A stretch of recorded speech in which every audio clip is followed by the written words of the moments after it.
Hello and welcome to That Was the Way, the officially unofficial Mandalorian after show.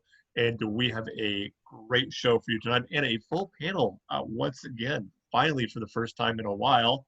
The whole gang is here and we got a lot to talk about. We got Legends stuff to talk about. We have the return of the crew and Baby Yoda goes to school. It's like Curious George. I love it. Yes. Don't forget, as always, don't forget to like and subscribe to That Was the Way YouTube channel. Your support would go a long way in helping this channel out, and whatever happens in the future will go a long way to that too. But yeah, this is once again we're back. The gang's all there. They're back again today, and what are you guys' thoughts on the episode altogether as a whole? Yeah, we're just like Kara and the Mandalorian and Carl Weathers back together again, you know? I know. And there's a new hero to for everyone to go, T-shirt guy. T-shirt. Oh God, I knew we were gonna bring that up at some point. I totally missed it. Even on it. second viewing, I couldn't find it. Yeah. You have to, it's one of those things you have to take away all, because I think because the setting was so dark and there's so much, when you watch it, you don't necessarily see it. It's one of those things that you really have to, you have to take away the lighting and everything like that. Just really focus on that one area to be like, oh, okay, wow. I like the fact that someone made a Star Wars Wicca about for him. Oh yeah, there's gonna be so many cosplayers now. It's gonna be insane. Oh, I'll tell my husband that, who doesn't want to cosplay. Wear you could just be that guy. Yeah, you're a t-shirt guy. Yeah, they actually put him in the Star Wars Wicca canon page for as an actual canon character. Like gave him like a name and date of birth and everything like that. That's great. Why not? Yeah. Jeez. Yeah. I didn't see it when on my second viewing. I had made a little list of things for myself because I'd heard about that. So I was like, oh, look and see if you can actually see that if you're looking. The other thing that someone pointed out to me that I didn't see the first time was that there's a statue of IG-11 in the town square. Yes. And I did see that on second viewing. Loved it. Yes. So again, Firefly vibes, man. Where's the crappy town where I'm a hero, Yeah. Yes. Yeah, there's a lot of callbacks and call forwards, and even once again kind of mentioning, and not really mentioning, but playing homage to different movies and different shows, and that chase scene going through the desert there was straight out of Mad Max. I mean, that was a really big homage to Mad Max, and yeah, there was just it was just a fun episode. Once again, I think they really nailed it. And yeah, I thought they hit a really good balance of action, but there was some really good humorous scenes which I liked. There was the opening sequence of the not the blue wire, the red wire, like that lasted 30 seconds longer than it needed to, but I thought it was hilarious. Did that give you guys maybe group vibes? Kind of. Does anybody have any tape for the button? Like the big death button? Like it did kind of have that. Yeah, it did a little bit. Yeah. Yeah. There was a lot of Baby Yoda humor in this one too. With him throwing his hands up, and then the whole school sequence and stealing the kids' cookies and and cookies and all this other stuff. It was great. Yeah. Though I'm wondering now if whenever everything fully opens up again, if Disney is going to start selling the little blue macaroons for the tie-in. Yeah, why not? No, I thought I noticed some sort of, not really behind the scenes things, but there was really good puppeteering in this episode, like to have, that functional, sort of smaller hand motions that the child could do. And also when the child coughed into the smoke like swirled around, like that takes an extra step. And could have easily been missed. And also like the puking, considering there's not like a stomach there or whatever. I was like, that was all really well done, and it could have been poorly done, and I appreciate that. Yeah, the spitting up was hilarious. That was because I know the feeling when you're just sitting there and you hear your kid behind you, blah, and you have to turn around. Oh, jeez, I'm trying to clean them up, while you're still doing what you're doing. It's great. Yeah. Maybe not better parenting, picking up the child before going on that wild goose chase and having him go down the vents to pull the blue wire and the red wire. But he at least didn't eat any living beings this time. So this is true. Progress. It's true. I like how they touched on the New Republic and how the New Republic, as far as the Outer Rim was concerned, was just as useless and just as pointless as the Empire was. Yeah. And this whole idea of just let us be, just let us do our own thing. You guys don't understand what it's like out there. And even, this divide between the core worlds and the Outer Rim and, almost holding a mirror up to, you'd almost see the divide between, certain aspects of even our, whether it be in this country or other countries, of the cities to the country, and their, the divide there. That was kind of an interesting dichotomy, how, you even see that, here, where there's this divide between one part of the country and another part of the country, and one part of the country says, you don't understand what it's like here, just leave us alone and let us do our own thing. And that's kind of what I saw there with the Outer Rim, whereas they're kind of saying like, hey, you don't right. we got it under control, just let us do our thing. Yeah. Type of a thing. Yeah. Well, but then also knowing what happens by episode 7, right? That the First Order puts itself together and all of that. So I really did like that it was the same X-Wing pilot, out there taking treatments and stuff like that we saw in episode 2. But that's sort of alluding to, if everyone had pulled together to stamp out the Empire entirety, we wouldn't have episode 7 could have been this blissful glorious future, the way that I thought as a child watching Return of the Jedi it was gonna be. So.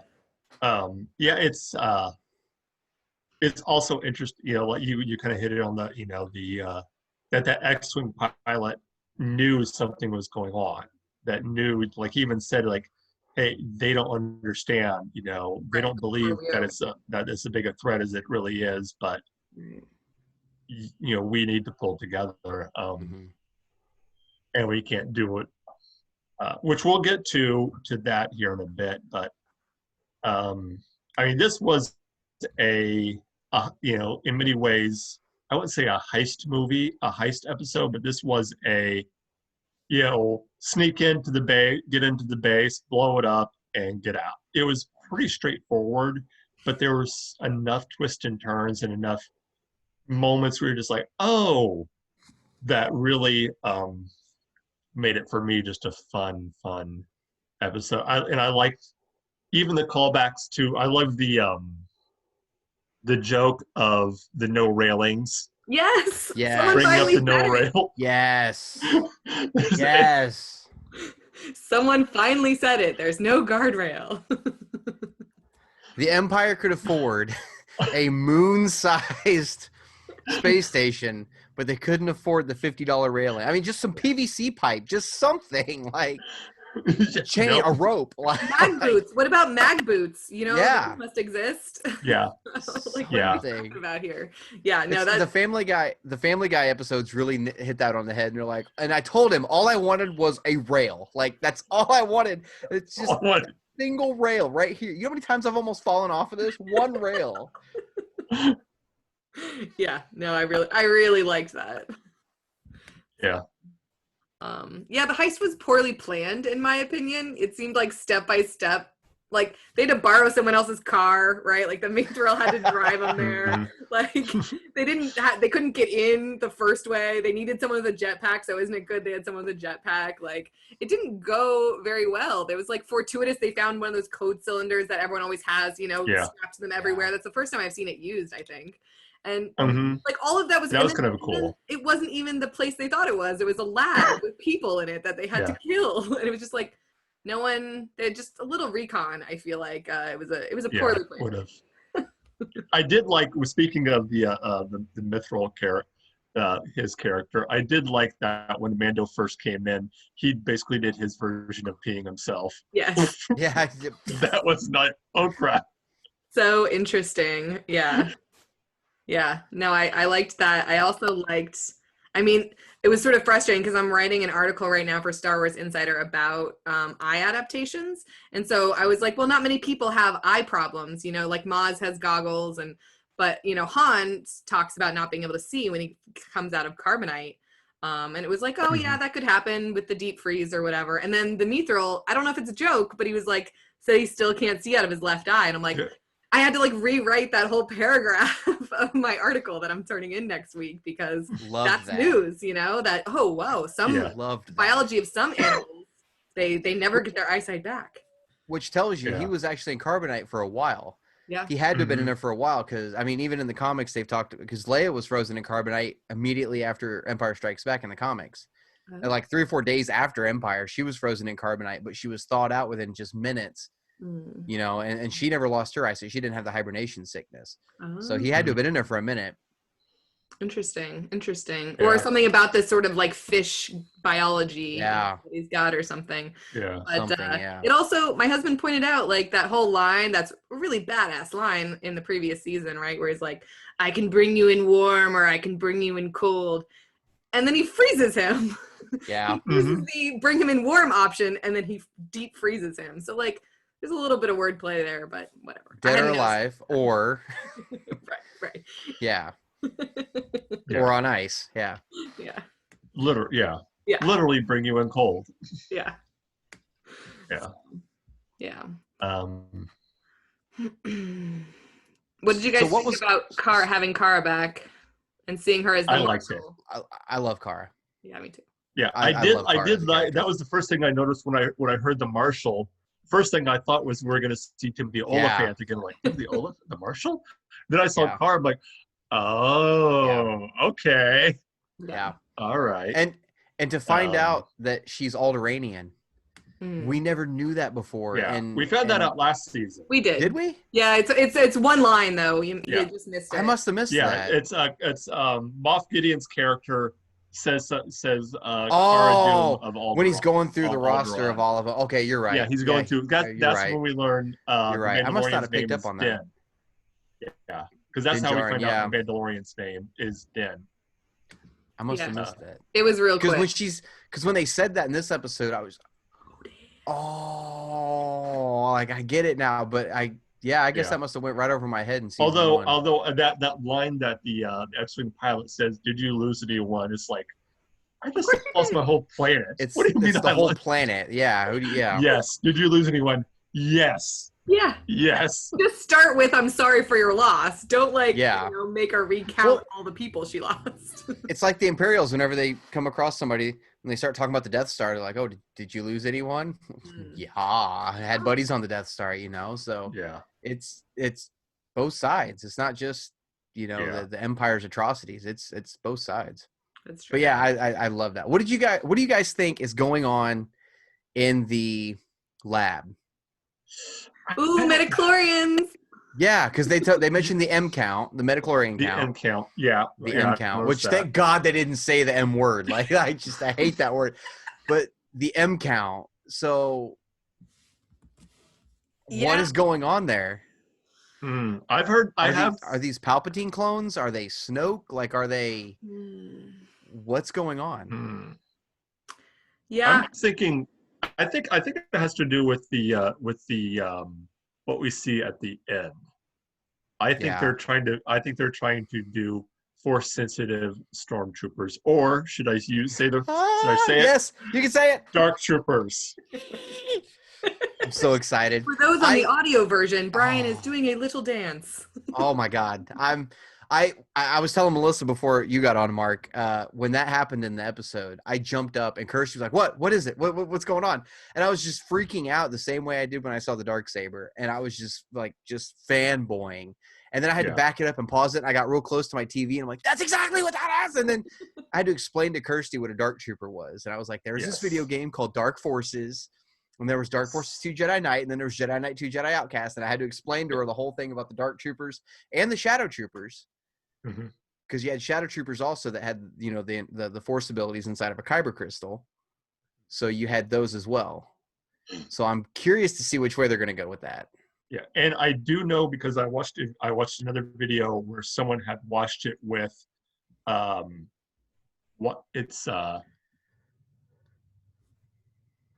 can't think what it's called, but it's for people that are blind. Descriptive audio. Oh, okay. And it said when it was describing that final scene, it actually said Dark Troopers. It actually called them Dark Troopers in the descriptive audio. Yes! So it is confirmed they are Dark Troopers. Yes! Now, how close they're going to stick with the original concept. Legends version of Dark Troopers and what changes they make. God, but they are Dark Troopers. Yeah. God, that was Jedi Outcast is my favorite video game, one of my favorite video games ever. So to see that coming to screen, yes. And from what I've heard is they're going to make a very strong difference between Dark Troopers and the Death Troopers.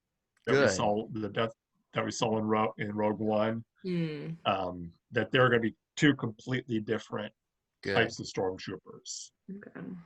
Well, if you zoom in too on the Dark Troopers in this episode, you can see that they've got robotic hands and legs. You can actually see those joints. They almost look like security droid, like K2SO. They almost look like those hands. So they're going to have that real droid aspect to them the same way they did in the game. So, yes. That is.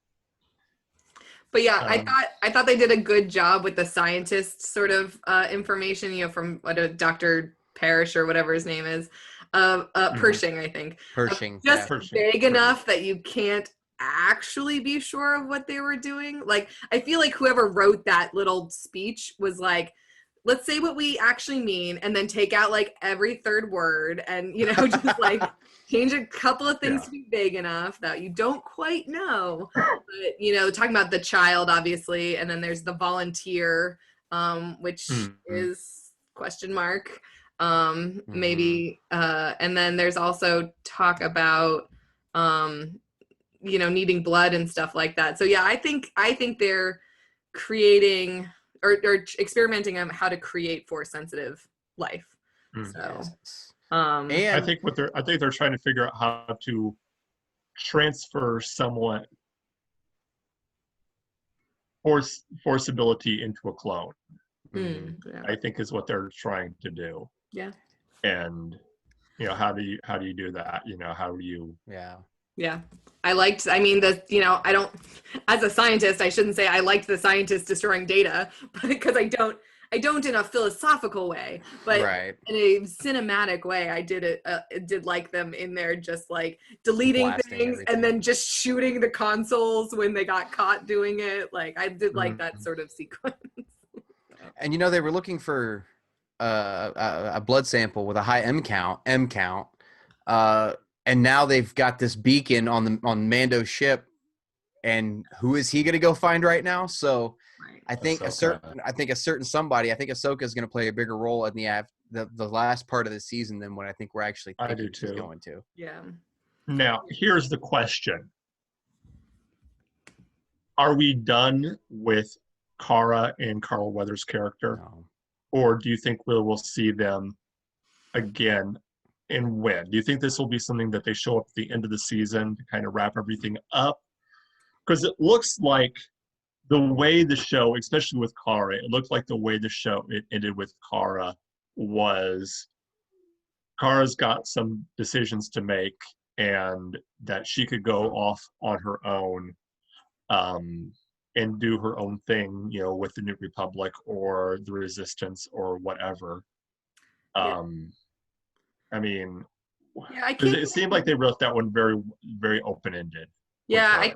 I can't get a handle on what I think the creative team thinks of Kara and Carl Weathers, because they were such an integral part of the first season, especially the, main action of it, and then to not even show up until episode 4, and to show up only in this sort of like, I need, safe harbor sort of way. That's a different character now, in sci-fi generally. So I don't know. I'm kind of wondering if like in episode 8 there won't be a like rally all the troops final showdown, and so like people, all his friends from around the galaxy show up, and they could show up in that.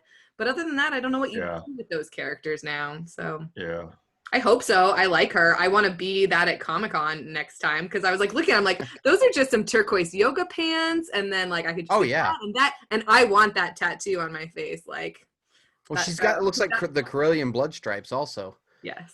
On her right arm, it looks like she has the Corellian blood stripes. Oh yeah. So, yeah, no, I love Cara Dune, and you brought up the IG-11 statue. I caught that the first time we watched it, and I thought it was hilarious. But I didn't catch Blue Jean Boy. I did not catch Blue Jean Boy. Yeah, no, me either. So, that's who I want to be at Comic-Con. There you go. I like it. Yeah. Yes. Kara or Kara, now I can't remember. Kara. Okay. I can't remember what I was gonna say. Her little like weasel friend, because I like love wildlife and animals. I was like making friends, like, I was like, don't feed it now, it's gonna follow you forever. I feel like it was a stand-in for Jon Favreau's Lion King for Timon. Like when they were first, because it kind of looked like a meerkat just kind of sitting there and looking at it. I leaned over Kirsty. I was like, I wonder if that was a stand-in for Timon on Jon Favreau's Lion King. I could see him being like, let's use it. Why not? I could see that too. And I don't know if you noticed in the concept art that they play over the credits, that the concept art with the weasel, it was like breathing fire like a dragon. I didn't see that. Yeah. I had to stop. I didn't watch the concept art for this episode because as soon as the credits started rolling, I stopped and started backing it up to the Dark Troopers again. And I was like, oh my God, oh my God, oh my God. Well, if you ever make it through the concept art for those weasels, someone's like holding it by the tail and it's just flaming fire. And I was like, ooh, that's even more cool. That's awesome. Whoa. Yeah. What do you think of the idea of like, I love the idea of the X-Wing pilots being basically cops now. That's what the New Republic Navy is basically. Even Carl Weathers even called him officer, said, yes, officer, I'll get right on it, officer. It's, instead of like lieutenant or, captain, whatever, it was officer. Like, so they basically are just beat cops. Yeah. Do you know why Kara called him Blue? Because I caught that. Like she says something like, "Oh, I don't take orders," or Blue, and I was like, I don't understand that reference. Yeah, I don't. Yeah, maybe it's I don't police. either. Maybe it's a police joke. Maybe. Yeah, I was like, maybe he was the blue. Maybe he's blue. Blue one. Yeah, like I don't know. Yeah. So, okay. Yeah, and I can't remember what his now. I remember what Filoni's character's name is. And his name Trapper Wolf. Oh, okay. Which, if you know anything about Filoni, he loves wolves. That's like his. Wolves are his thing. That's where the Loth wolves come from in Rebels. He's a big wolf fan. But the other guy, I cannot remember what his character's name is, but he was actually a member of the 501st in real life. Yes. I wonder if they'll like kick him out for playing an X-Wing pilot. But yeah, he's a huge Star Wars fan. I first saw him in there's a TV show called Kim's Convenience, and he plays the lead in Kim's Convenience. He plays the dad. It's about a Korean shop owner in Toronto who owns this Korean grocery store, and he's the father who owns it. It's hilarious. He's hilarious in it. But yeah, he's a huge Star Wars fan, and I mean, living out, I think, every Star Wars nerd's dream to be an X-Wing pilot. Oh, for sure. Yeah. For sure. That's what I would want to be. So speaking of like, well, we weren't really, but it just reminded me of at the end, we don't need to skip right to the end, but Imperial officer being a woman, that's something that Oh. for me is really exciting to see on screen. That's Because pretty I cool. had action figures for Star Wars, and there were very few that were. It was like Princess Leia in all of her outfits, and lots of droids and stuff like that. But I was like, man, for my childhood now, I want like a female Imperial officer, action figure. I would have loved that. So I really enjoy just those little moments where it doesn't have to be male or female, but for me, it's exciting to see her talk to Moff Gideon there at the end, and just have her purpose, So. And I like seeing the old, like after all this time of seeing, the First Order uniforms and how they had looked. To me, seeing the old school Imperial uniforms like that, the olive, the kind of olive color with the that is so cool. Yeah. But what do you think of the Star Destroyer? That is that's a cruiser from Rebels. I think it's the first time we saw that cruiser. It's a style we saw in Rebels. I can't think. They said when they first started showing it, when they first showed it, class of it, when they first showed it coming over the camera, and you saw the forks. Before it showed the rest of the ship, when I saw the forks, I started to freak out because I'm like, they're not showing the Falcon right now. And then it kept on going. I was like, oh, come on. Yeah. I was about to really just die. It's been a while since we had one of those long ship shots. Yeah. It was nice. Although I saw someone put up a thing of, it was pictures, it was just random pictures without any context to describe this recent episode of Mandalorian. And the one they showed for that was the picture of Spaceballs, where I break for no one. Every time it reminds me of Spaceballs. That's true. Yes. But to me, I got Venator class vibe from that ship. The way with the forks in the middle and the thing like that, I'm like, that almost looks like a variation of the Clone Wars Venator class. Yeah. Maybe a little bit bigger, but definitely got that type of a vibe to it. Absolutely. But it was very cool. And of course, seeing Moff Gideon again and seeing, which he just plays a great bad guy. Anything I've been in, he is like a great bad. I remember the first time seeing him was in Revolution. Which is a really great show. He played a villain in there too. So this guy's got the Darksaber and an army of Dark Troopers. Like that is the most badass thing I've ever seen in Star Wars. I did also notice that he's like sort of like getting on his way to being Darth Vader, right? He's got like a couple of buttons on his chest. So I don't know if he was like actually more injured in that TIE fighter crash than we thought at the end of season 1, but he's like creeping towards that. And definitely the aesthetic of that is really fun to see. So, I wrote it down as he's getting Darthier. Darthier? Darthier.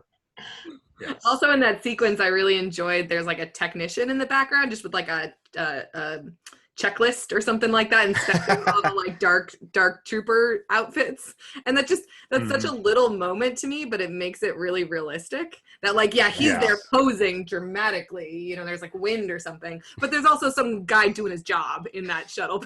Yes. I'm surprised his cape wasn't like billowing and fake wind or whatever. Right. Yeah, no, you're right. So I like all those little. I would have that guy's action figure too, right? Like tech in a working garage mechanic outfit in the hangar.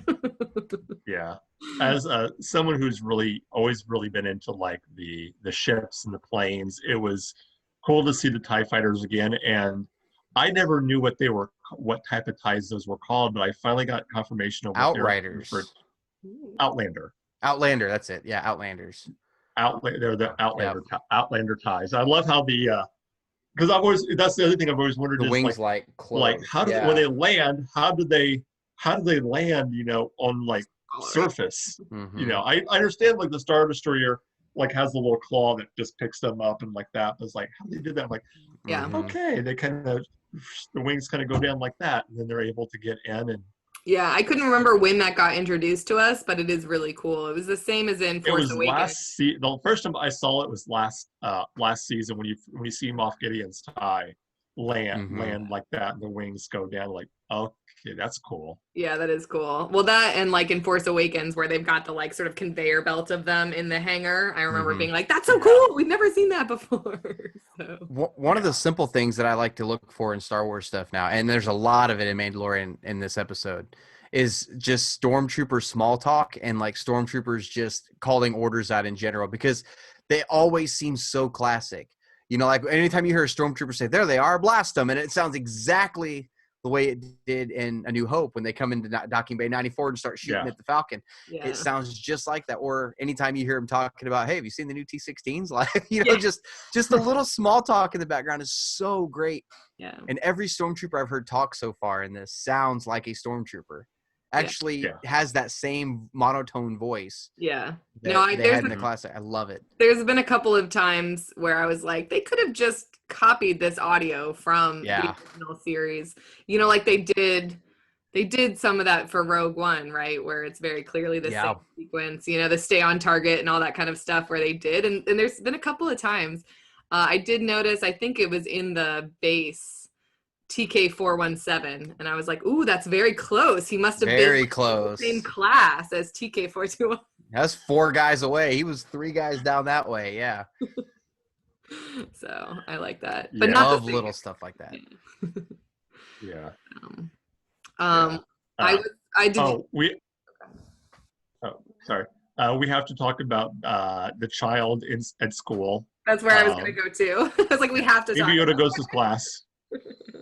I loved the little details of that with the protocol droid, just talking about the different, you know, basically giving a galactic geography lesson. Yeah. And she mentions like the hyperspace lanes. She mentions the different, you know, the core systems and the Kessel. She mentioned Kessel, yeah.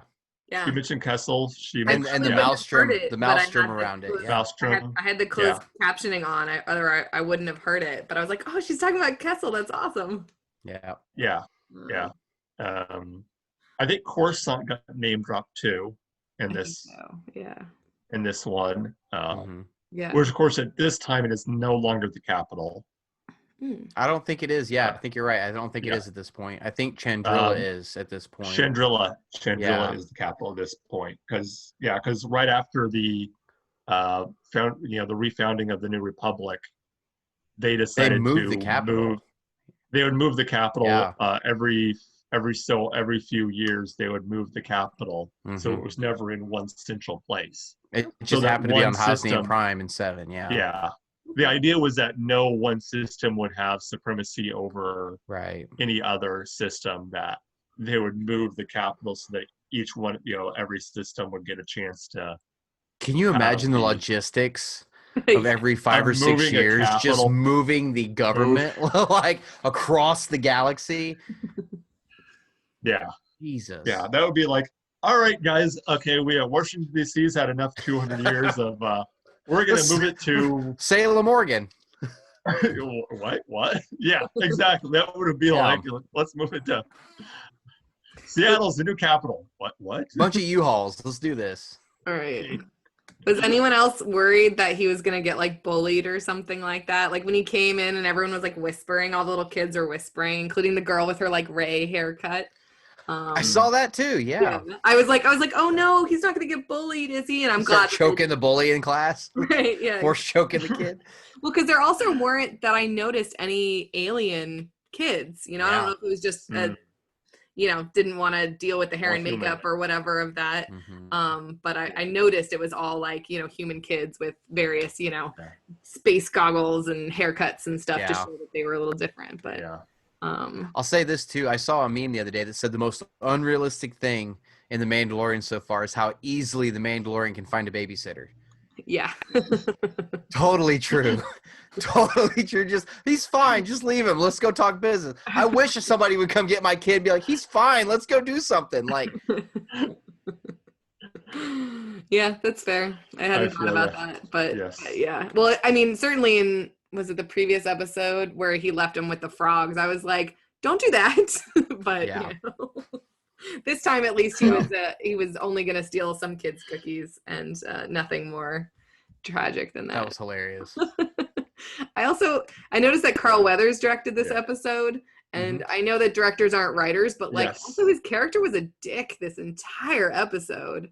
Like I don't know the way he treated the like Mithril or whatever, where he's just like, hurry up, come on, I'll take. Kara was the same way. Yeah, it was just like You can wait here. We just when the lava tide comes in, we'll throw you a rope. He's like, oh, well, okay, I guess I'm coming with you. Yeah, like also I need to know more about lava tides because that's intriguing. Like that's a plot point. It is. Sounds fun. Yeah. But yeah, I was like, he's kind of a dick. Was he that big of a dick in the last one? Like he was even a bad guy in the last season, and I don't feel like he was quite so rude. But get a little power, I guess. Yeah, I am trying to look at what else I had noted down. Oh, I had an Incredibles moment from Edna Mode, right? They're like, no capes, because there's like a time where he takes off when he's got his jetpack and his cape is there, and I'm like, you're gonna burn the cape. This is a bad plan. So it just made me think of that part where she's like, no capes. You get sucked into like jet engines. You get all sorts of problems if you're a superhero with capes. So I really thought he was going to get back to the school and Baby Yoda was going to be gone. I really thought he was going to. And they're continuing the chase, which, by the way, that chase was awesome. Yeah, I love that. Awesome chase. Yes. And Kirsty started laughing when all the scout troopers when all the scout troopers hopped on their bikes and started going down the mountain, and two of them crashed right off the bat. And Kirsty's like, well, no wonder they lost the freaking war. The going off the cliff there and those like all those hovercraft was pretty cool. So. Yeah, and just that that Imperial what transport or whatever it is crushing that speeder just coming down. Was that my speeder? My speeder. That poor guy. Which apparently that's Horatio Sands from like Saturday Night Live. Yes. Oh, it is, isn't it? Yeah. I mean, I don't recognize him. Even I knew that by the second time I watched it, and I still didn't recognize him at all. So John Leguizamo was in the first episode. Yeah. I didn't realize that either until after. Yeah. Speaking of, you mentioned the call, the old, hearing the stormtrooper voices, seeing even with the on the display screen the TIE fighters and Carl Weathers, the old school, two-dimensional. Just little touches like that are awesome. Yeah, no, I agree. It's a testament. It's a testament to these movies that are coming out nowadays. Everything is computer generated. Yeah. It doesn't need to be. The more you build, the better it's going to look. Because I shouldn't say the better it looks, but the more tangible it looks. Yeah. Real. If it looks campy, odds are it's going to work really well with Star Wars. Right. You know what I mean? Yeah, we learned that we talked about sequel or the prequel movies really, didn't we? So. We talked about this last week. And when we talked about last week's episode, how it's something that is so tangible, especially when you're talking about the original trilogy, and this is something that they got away with in the prequels too, is usually when someone walks into a bar in a science fiction movie, it's very, or into any type of eating establishment or something like that, it's usually very sci-fi. It's high tech. It's this like Star Wars was never like that. Right. The cantina looked very gritty. It looked very just, and the same thing when Mandalorian walks into that bar on that planet with the Mon Calamari. That looks like a real bar. That looks like just some pub in, England or on the East Coast somewhere, where fishermen just go somewhere with a chowder gun. A big thing of chowder, and it's like, I can see that place looks real, looks lived in. It looks, and I think that's one thing they got away with. We talked about that. I think they got away with in the start with the prequels of making it too glossy, making it too just fake. I mean, look at Dex's Diner. In episode 2, everything doesn't was hold up. chrome. Yeah. I mean, I get they were going for that kind of 50s vibe or something along those lines, but everything chrome, please. Which that reminded me of the SpongeBob SquarePants episode where he goes to the future, of course, and everything is chrome in the future. That's funny. Future. But no, the lived-in look, it works, and that's the thing with Mandalorian that makes it so great is it's grounded. Yeah. It seems like this universe could actually be existing out there somewhere. Yeah. Well, and there's also, we were talking about TIE fighters, and there's another moment of that where you can tell when they hear the TIE fighters, right? When Cara and Carl Weathers both like cock their heads, right? Like there's just that noise when they hear the TIE fighters following them. That scream. And soldiers who had been fighting these, like those are, death machines to them. And so you hear that iconic sound that to me is like, woohoo! But like, I've never been stalked and had my friends killed by TIE fighters. So to them, it's like, it almost looked like this just sort of twitch of like, I know they're behind me. Yeah. And whether that was scripted or not was just, I thought that it's like little moments like that this show is really getting done, doing really well. So. And I found this out, cool little behind the scenes thing. The sound of the Razor Crest lipping through space like that. Oh, they took that from the Falcon. Oh, did they really? They took that from the Falcon trying to go into hyperspace. Oh, okay. That was an awesome dogfight. Yeah. Yeah. But yeah, the opening scene where you see the where the like Razor Crest is just lipping through space, trying to get to the next place. That was the sound effect of the Falcon trying to go into hyperspace and failing. I mean, can we talk a little bit about how the mechanics on Navarro work really quickly? Like that ship was fixed. The child hadn't even finished his package of macaroons, and his ship was like perfect condition. Yeah. Better than Mon Cala. Right, definitely. Yeah, that's true. Mon Cala. But it was just I was gonna say. I was also gonna go on to that about that being the sound of the Falcon, which the Falcon itself was the sound of a World War I style biplane having engine trouble. Cool. So that's how they got. So it's like one thing to another thing to another thing, but yeah. That's great. So there'd be World War I, probably vets not anymore or whatever, who would hear it and just be like, in the 70s. They do that head switch you were talking about. I had that exact same thing happen to me. I certainly was in Japan years ago, and the metro noise when it's on an elevated track sounds just like a TIE fighter. And I stopped in my tracks and was like, is this where he got it? Is this the Foley for TIE Fighter? Because it's the elevated tracks in Japan. That's cool. Exactly TIE Fighter noise. So that's cool. Yeah. Well, and so about the mechanic thing, it's like, to me, it's only fair that he placed a tracking device on it if he can fix a ship in 6 hours or something like that. Right. Also, he was not only did he have to fix it, but he had to undo everything the Mon Cala did. That's true. Yeah. Also, he was so. I think they kind of like. I think they telegraphed that one at the very beginning, because the minute he kind of turned it, they stuck on that one mechanic for a long time. As he turns around, I'm like, think he might be a spy? I thought it might have been just something like, oh, that guy brought the kid back here. Like, I know that kid. Like, is the bounty still good on him? Because that's what I was thinking. No, and I literally wrote down, I was like, do you suppose he's going to end up being a spy for the other side? Because it was just so, But I just watched the Star Wars Holiday Special for the first time since we talked last week. We don't need to. Oh, the original. Okay. I watched both of them in the past week, but I watched the 1978 one, and I heard that alien, the red guy with the goggles that ended up putting the tracker on there. I swear he's in the like animated sequence of that as well. And I was like, oh, it's the alien from the Star Wars Holiday Special. And then I had horrible flashbacks from watching the Star Wars Holiday Special. Don't do it, folks.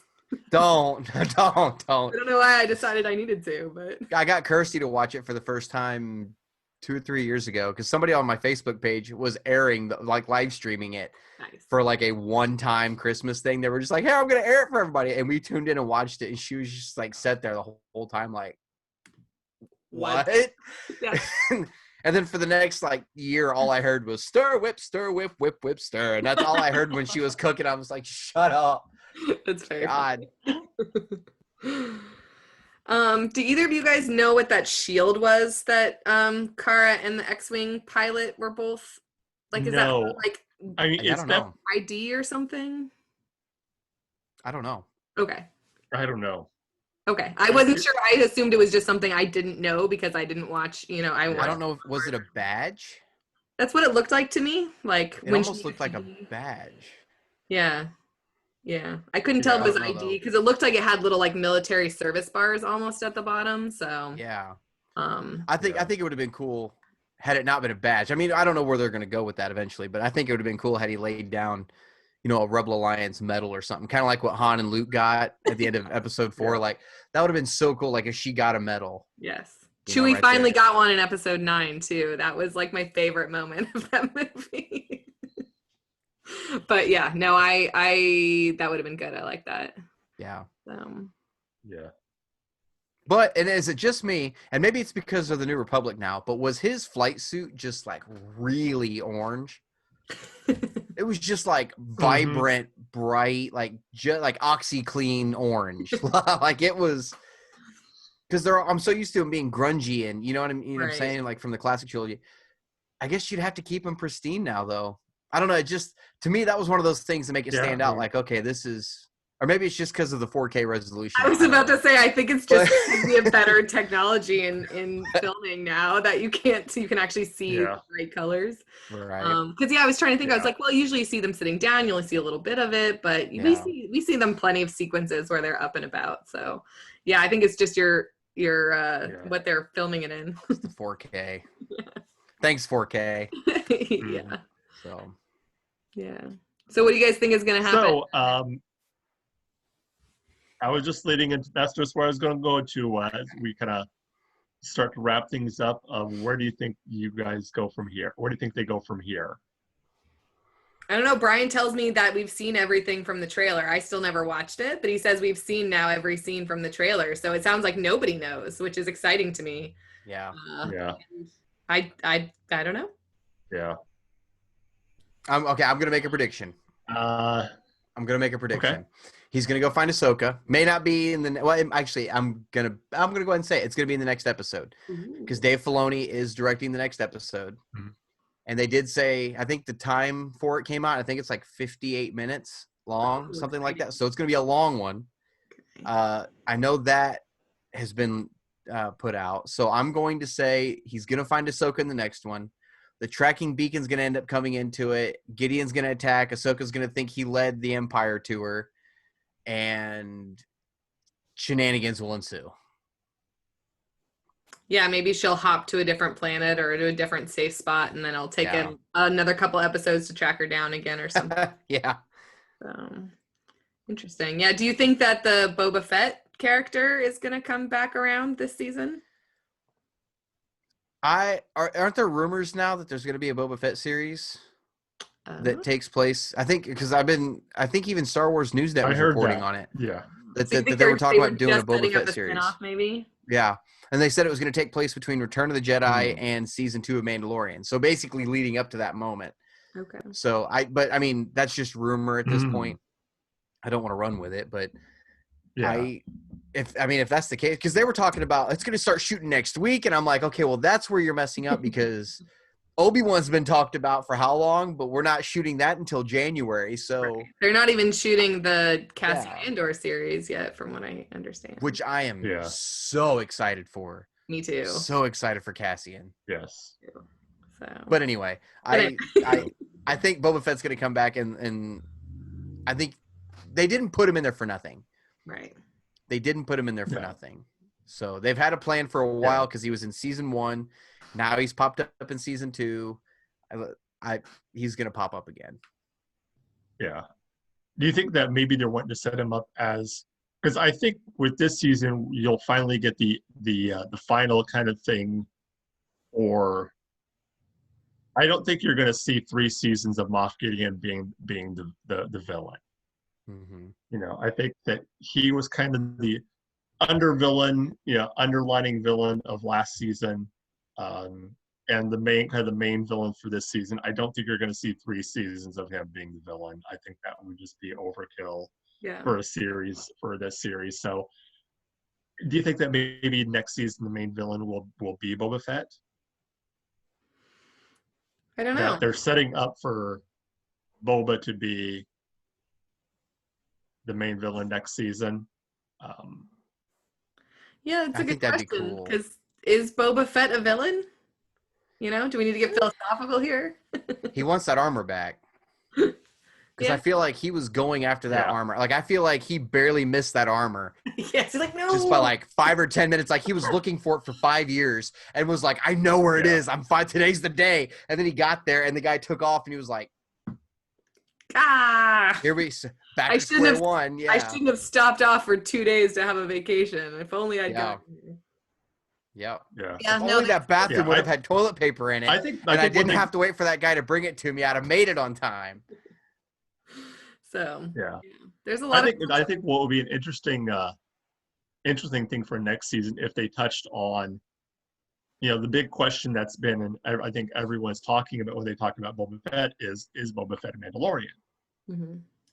And maybe that could be something where, like, that's that was his armor that he got from his dad or whatever, but then the Mandalorian, Din could say, yeah, but your dad was a Mandalorian. Yeah.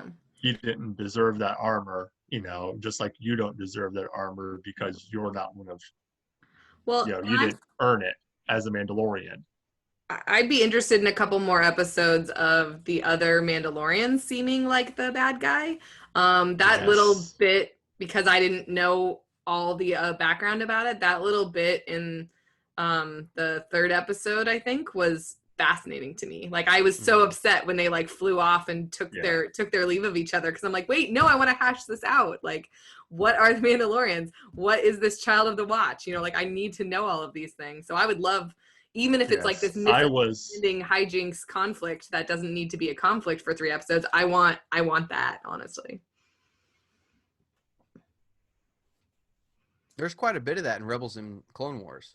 Excellent. There's quite a bit. I mean, there's there's a lot of Mandalorian stuff in Clone Wars, and then they go back and touch on it even more in Rebels, and it's exactly what you're asking for. It's like house versus house. Like, it's a lot of the Mandalorian lore, and surrounding the Darksaber and how the houses work, and the mantle of leadership. You're gonna love it when you get to that stuff. You're gonna absolutely love it. Yeah. Now, were you like me? Going back to last week's episode, when Bo-Katan showed up, were you just jumping in your chair like, oh my gosh, oh my gosh, oh my gosh? Yeah. I was just, the minute I saw them flying design in, on the helmet. Yeah. That's what got, first time I saw that, I'm like, no. And she looked good too. She looked so good. And there were times when they were fighting on board the cruiser where they colored her armor in a way, and the lighting was just right, where sometimes you thought you were watching a Clone Wars episode. It almost looked like it was the animated version again. And then when she turned around, you had to remind yourself that you were watching live action, and you're like, oh, this is great. Yeah. The way she was fighting, like I said, the lighting, and like the way the coloring was on her armor, the way it reflected light, the texture, it just looked like it was straight out of Clone Wars. I love the memes that they have, where there's one meme where it shows the top one where she said, this is the way, and then underneath you see the Mandalorian say, so say we all, and she kind of just looks like, I see what you did there. Battlestar Galactica. That's great. Awesome. Yeah, no, I can see what you're saying about the Clone Wars, even not having seen the episodes with her in it. Those painted backgrounds and stuff like that with the painting on the armor. That's very cool. Yeah, it looks so good. And I mean, am I the only one? Because everybody I talk to about this, they're like, no, she's fine. Is it just me, or is she aging really well? We talked about that, I think, too. It's like she was like in her 20s in Clone Wars, and then here you are 30 years later, and she still looks like she's in her like 30s and 40s, and she should be around the same age as Obi-Wan would have been. Well, he close. He aged in fits and bursts himself. If you think about Ewan Yeah. McGregor going to Yeah. Alec McGuinness over the course of 20 years. Yeah.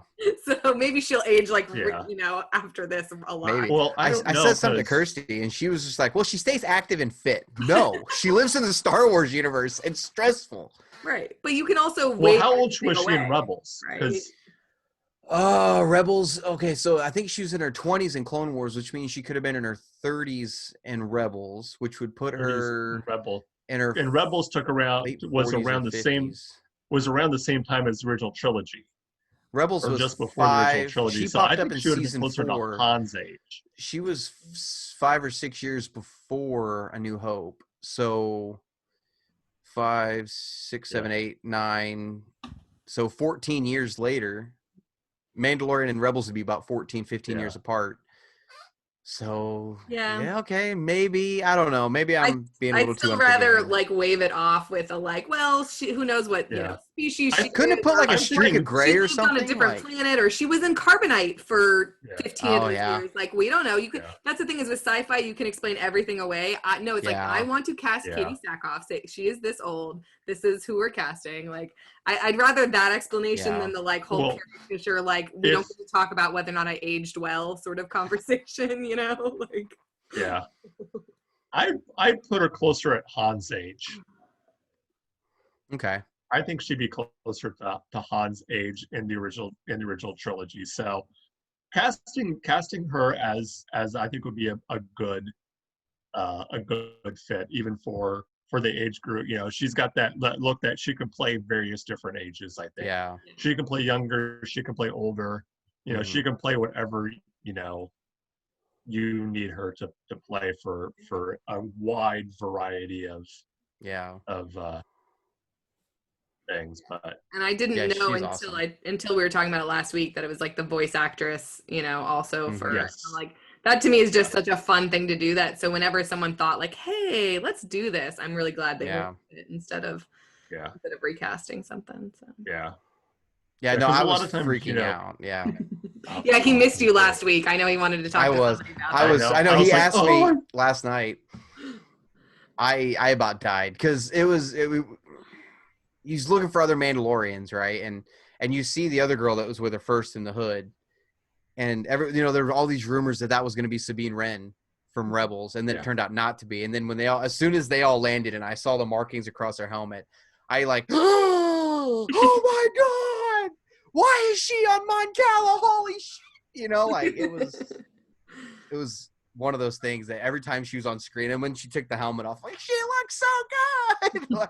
Because they went with the Clone Wars design instead of the Rebels design, which was probably the right choice. Interesting.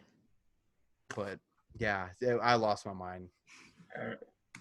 Well, I think that we'll kind of, we'll wrap things up here for this week. And once again, I hope you guys enjoy the show. Shoot us a line at thatwastheway2020@gmail.com, and check us out on Facebook at That Was The Way. That Was The Way, the Mandalorian After Show Facebook page, and on Twitter at That Was The Way. Brian, why don't you tell people where they can find you at?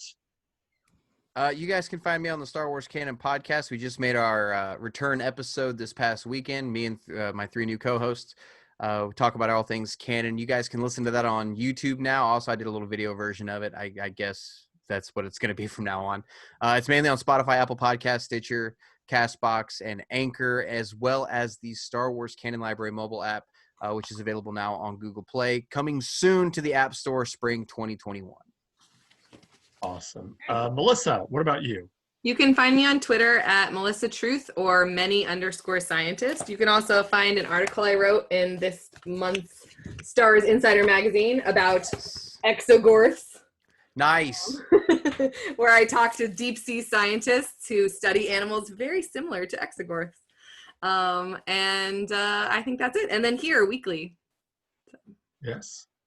All right. As for me, you can find me on Twitter at John Mark Tully 1, because I'm, of course, the #1 John Mark Tully on Twitter.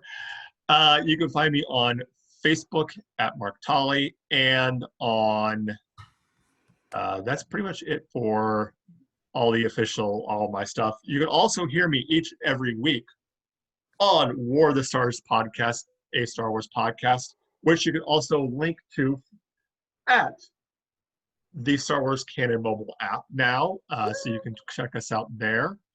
Check the show out there. And next week, we're going to be doing a special Thanksgiving episode where we'll be talking about everything we are thankful for in the Star Wars universe and when it comes to Star Wars. So that's a great thing about that. Yeah. So join us in the fun at getvocal.com. It is free to join. It's a really cool site. You can just really helps interact with all the fans. So just download it. But we're also, if you can't do that, we are live on Facebook Live each and every Wednesday at 9 p.m. Central Standard Time on Facebook Live. Did you guys notice that when the Mandalorian was drinking soup that the child was like trying to see his face? Oh, he lifted the helmet? Yeah, but like the child was trying to peek too. I was like, even he wants to see his face. Take it off. That sounds lewd, but you know what I mean. That's going to be the new quote for this episode. Mandalorian, take it off. Mandalorian, take it off. Oh, I love this, actually. Well, on that note, Dank Farrick. Thank you. We'll see you again next week. And remember, this was the way.